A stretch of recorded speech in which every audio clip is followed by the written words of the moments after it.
I was going around with a gal. I went around with her once. She was a real estate agent, and I got in her car. And I'll never forget, there was a child seat in the back seat and a hamper, like a basket of dirty clothes. laundry. Oh, Yeah. God. It wasn't even folded. And I was so shocked. I couldn't tell you what houses we looked at. But you remember one of the them dirty... was probably perfect for me. And But you remember her dirty underwear. I remember seeing the pile of dirty clothes.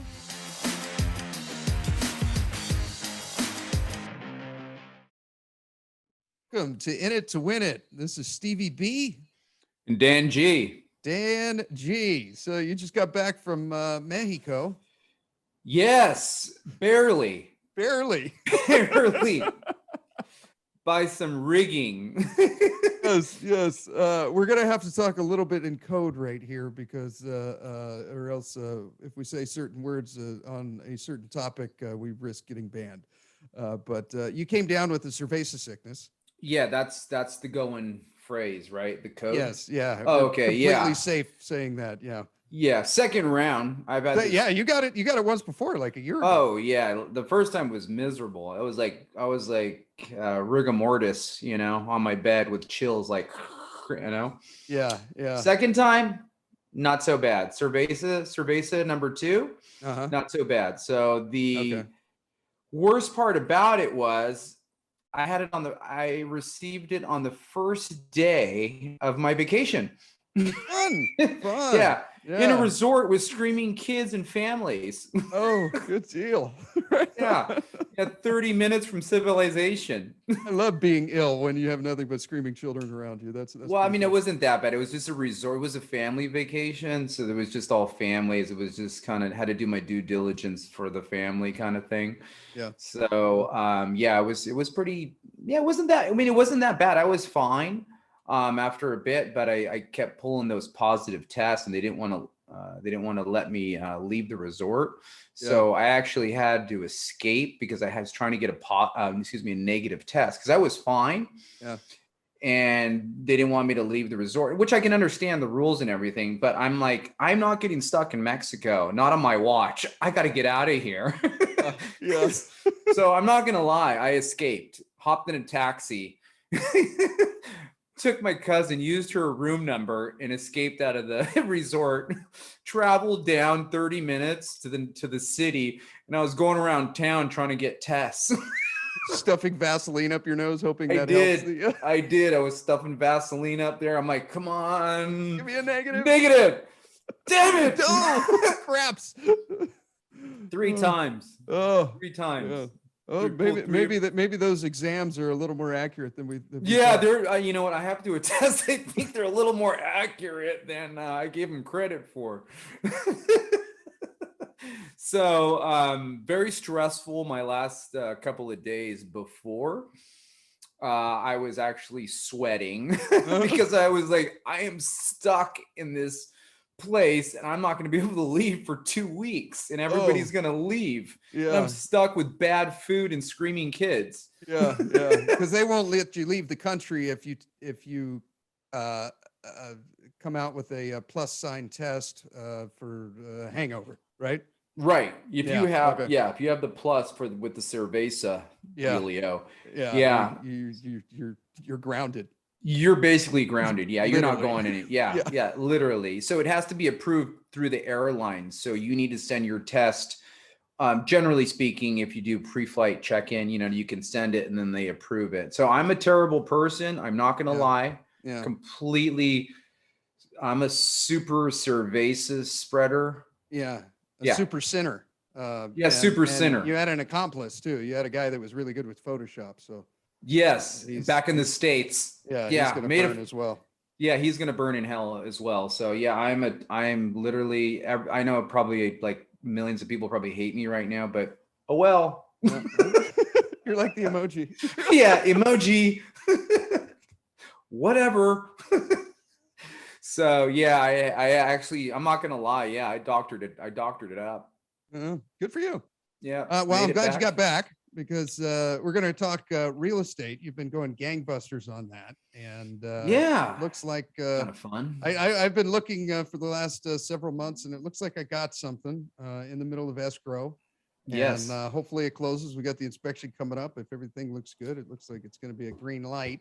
Yes. So how has that been? I feel like we talk every day, and you're kind of always complaining about how bad real estate agents are. You know, you say there's out of Yeah. every 10, there's only one good one. How has that been? Yeah, it's remarkable how many bad people there are out there doing their job.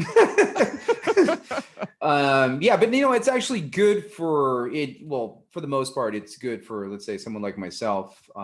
Yeah, just decided to sell some houses, and so yeah, I've been selling a lot of them lately. So yeah, it's been good, but yeah, there's just a lot of bad communication, yeah, just the talent, I guess, so to speak, isn't that high, Yeah, at least in the you told area. me a stat that I thought was unbelievable, but it makes a Mhm. lot of sense now that I You know going more. through the process. Yeah, they said or you said most real estate agents sell 3.2 homes a year, and I'm like, Correct. Yeah, that's a how can national they make a average. living? That's the national. I'm like, how can they make? You sold 3 in the last 2 weeks. 2 weeks, first 2 weeks of January, I've sold. Well, actually, as of today, it'll be three homes, and we're at January 16th. Okay, Correct. all right. So you've hit the national average here In on the in first month. in a little over 2 weeks. Correct. Okay, so I think of it like the guy that hustles gets the nut, right? Mm-hmm. It's as much work as you want to put in, and you can either be terrible and make 3 sales a year and make 40 grand, or you can hustle and put out several in a month or even more Correct. and do well. Yeah. Correct. Yeah. You can do very well very fast, but yeah, it's a lot of work, it's a lot of grind, it's a lot of hustle. It's a sales position.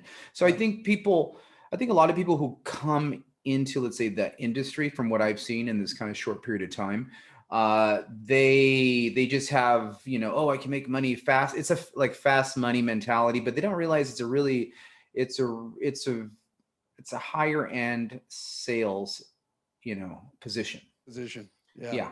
And you have to know how to do things. You have to know how to sell. You have to know how to negotiate. You need to know the laws. You need to, so there's a lot of variables there, and you have to put the work in all things. You have to be a really good lead generator. You need to, there's a lot of different, hats, so to speak. Yeah. I I wanted to give our listeners a thing of how to pick a good agent, right? That's a And good that one. might be more so how to filter out the 90% and get Yeah. down to the 10. And the first one I wrote down was, do they call you back? I It know. sounds very simple, but Yeah. apparently it's not very common. No, it's really not. So yeah, it's just someone on a basic level that'll just, call you back, or just, availability. That's number one, when you call them, do you text them? Like, do they call you back? Do they text you back? Do they, so that's, and you find that stuff out. You'll find that out real fast. Yeah. You gave an example of an agent that wouldn't call their customer back while they were in escrow.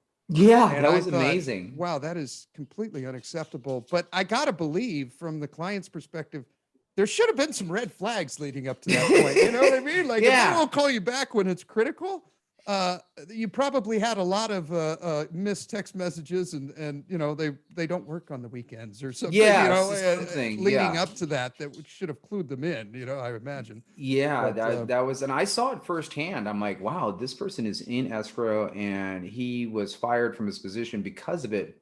It just was so bad that there was just things that need to happen, things need to be cleared. There's work that needs to be done while a person is in escrow. yeah, And as a agent, there's a lot of things that need to happen that you need to answer. You need to fulfill a lot of things. And yeah, not calling the client back is pretty huge. yeah, that's kind of a bad one. Yeah. That's a fail. Needless to say, didn't go through. Yeah.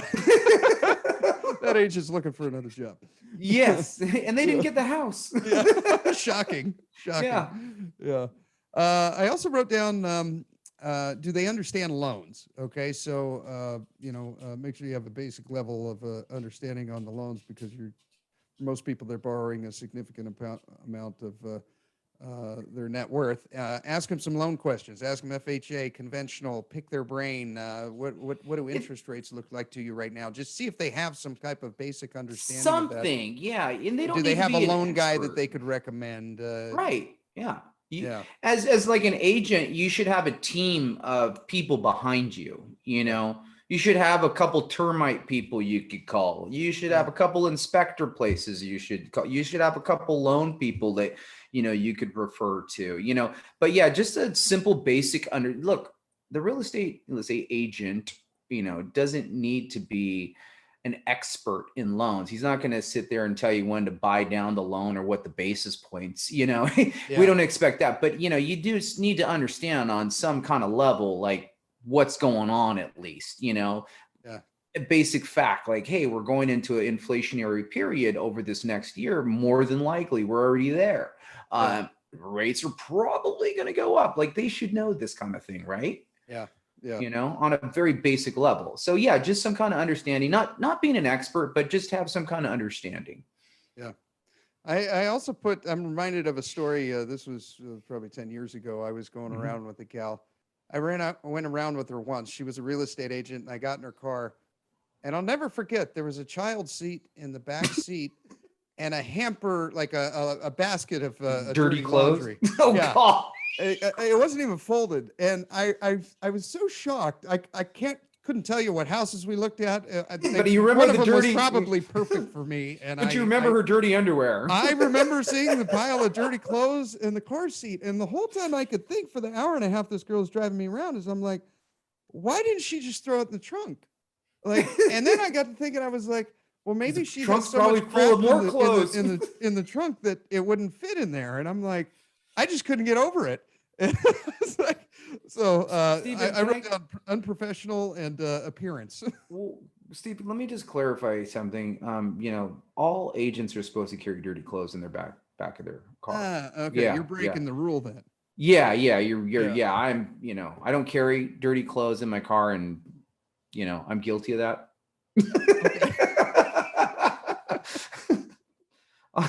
I'll be sure to stain up some good underwear next time. Let's see. Oh, bad agents won't ask any questions to the buyer or to the seller. Basically, they don't do any research, right? They don't find out huge. What's the seller's motivation for selling? What's this guy's motivation for buying? Investment property? Is it owned by a company in New York, or has this guy lived here for 40 years and he just died and his kids are selling it? You know, to get the backstory can really, you know, especially if you're in a competitive market like we are here, can kind of give you an edge as far as knowing about what range of price is could be accepted or has absolutely no chance, right? Yeah, certain things like, hey, well, you know what, just like you said, you know, what's the motivation?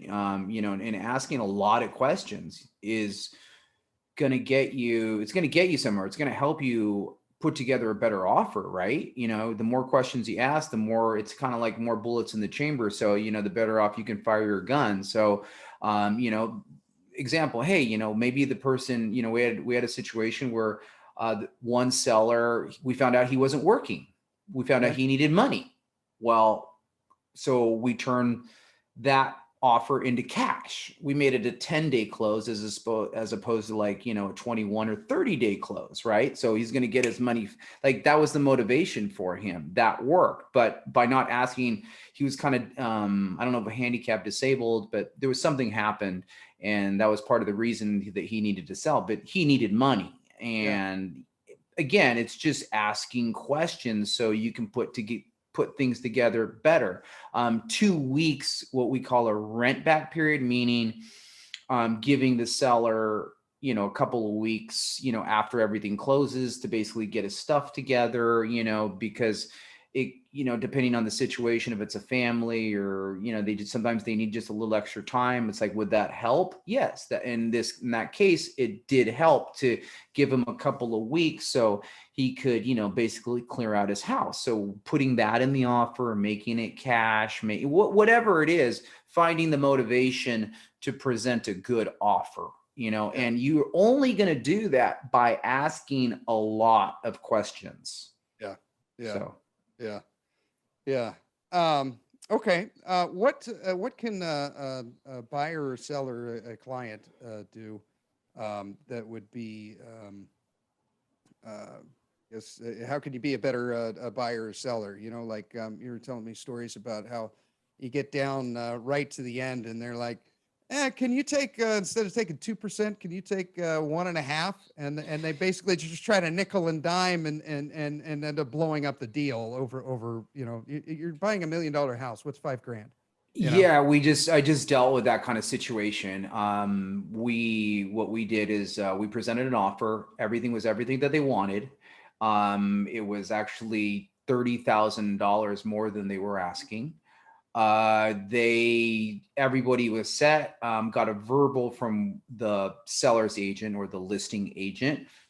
You know, everything was good. Got a call back. Hey, we just got an offer higher than yours. But this particular deal was cash as well. We turned this into cash. So that's some other tricks that, for another time, but it must've been maybe $10,000 over. So, they have a super clean deal, all cash, everything's great. They came back and almost blew up the deal by asking for another $5,000. Cause now I got to go to my client and be like, hey, these people are idiots. And they're just trying to milk us for they literally want to blow up a deal for $5,000. Yeah. Yeah. It's kind of ridiculous. Take a good, clean offer, take the money and run. Yeah. Know what you want to get, have your price in mind. You want $800,000, great. Take your $800,000 and just go. So I think people they want to see how high things they can go as well. I don't know. I'm not really a believer in that. I'm more like that should completely be pre-framed. How much do you want to get for your house before it even goes? You want $1 million, anything over that is gravy, great. But you get a clean, nice deal at $1 million, get out of here. Yeah. That's what you wanted, right? Yeah. Now you're just getting greedy and getting weird things, and things can blow up now. Yeah, and then now you you go another month without rent. What was that, 5 grand worth it when the place rented for how much? Who knows? Yeah. There's a lot of variables and things that could happen. So yeah. I got to say I'm pretty excited about my place. It's so it legally there now since according to Steve Tepper, he came out and take a look at it. Our Yes. ADU guy, thank you. Yeah. And he said that this is zoned for up to a fourplex. So this lot that I'm getting is I can build up to 4 units on it. Essentially, like if we were playing Monopoly, I could put 4 green houses on it. Yeah. Oh yeah. But not a hotel. Yeah, right? you could be a slumlord, Steve. I could be a slumlord. Yes. Always wanted to be a slumlord. Slumlord, yeah, I know. Your dream coming true. It's actually going to happen. But I like it a lot. It's a 3-bedroom, 2-bath, and just being a single guy, I can divide it into keeping one half of the house for myself.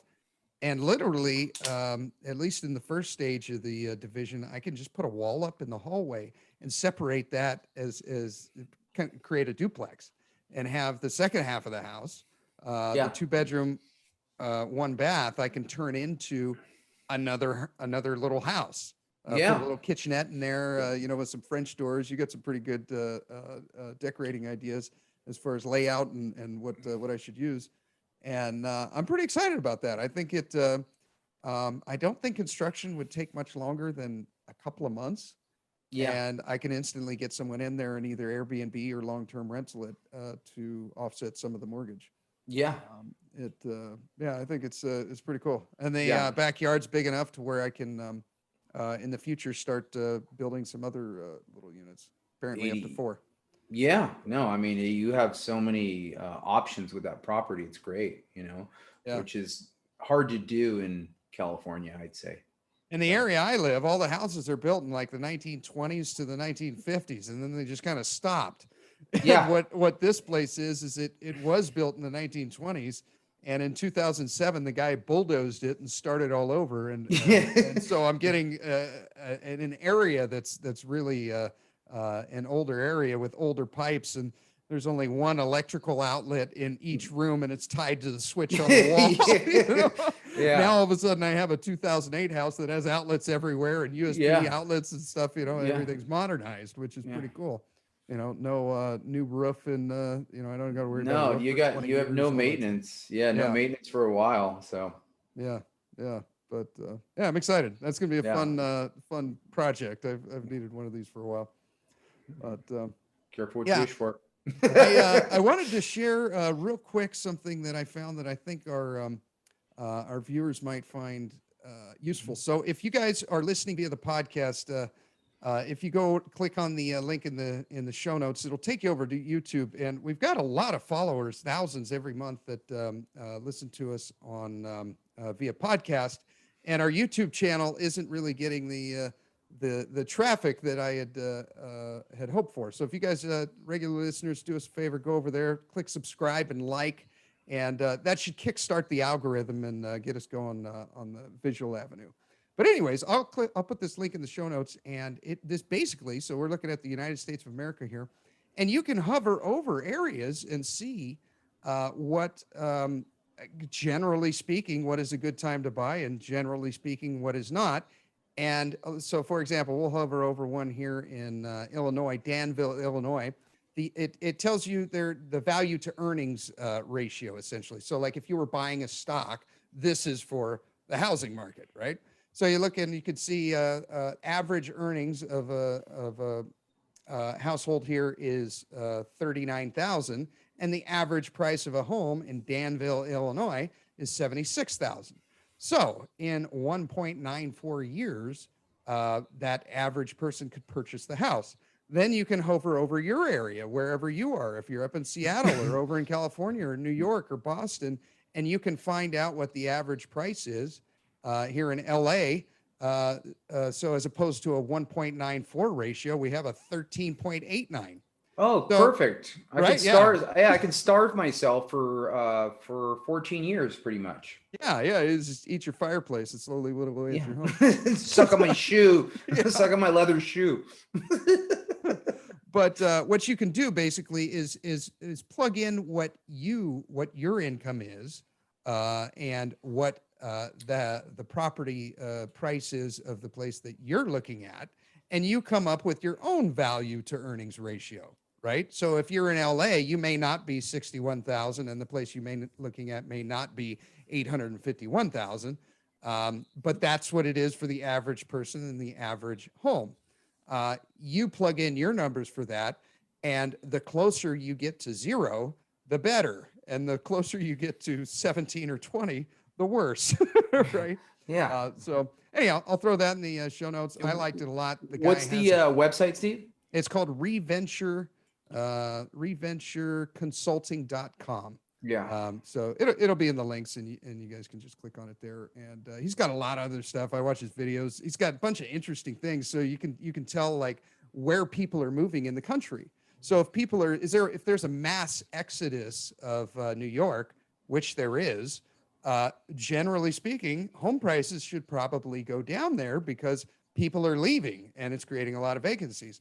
Or if there's a mass migration to a place like Idaho, which they gained since the cerveza sickness, the last stat, they gained 2.88% of their population since the cerveza sickness started until about a month ago. And so I could see it with my folks' place up there. Everything around there is skyrocketing in price because they just had a mass movement of people into there, and they either have to build houses or they got to sell them so these new people can move in.